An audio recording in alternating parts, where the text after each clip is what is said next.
The internet has become ubiquitous in the home, at school, on the job, even on the street, where people use it on their cell phones. Nearly 90% of American adults now use the internet, up from, get this, 14% in 1995. It's hard today to imagine a world without the internet.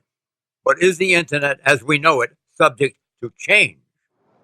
That depends on the Federal Communications Commission, the FCC.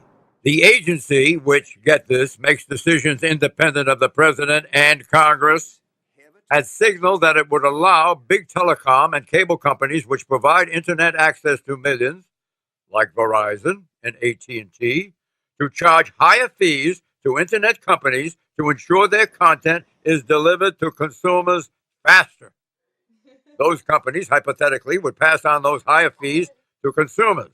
In other words, the internet of the future might be turned into a two-tiered system where those who can afford it, big internet companies, and wealthier consumers, will be on an internet quote-unquote fast lane, while smaller companies and non-wealthy consumers will have to settle for an internet slow lane.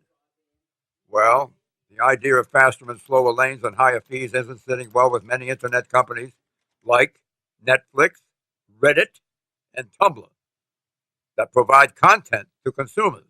Neither is it sitting well with many consumers who flooded the FCC website with nearly 4 million comments, many of those comments exhorting the FCC to uphold the principles of quote-unquote net neutrality.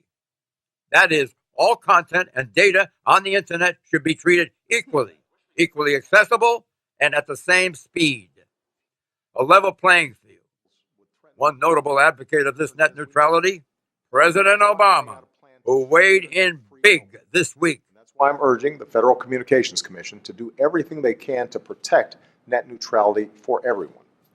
They should make it clear that whether you use a computer, phone, or tablet, internet providers have a legal obligation not to block or limit your access to a website.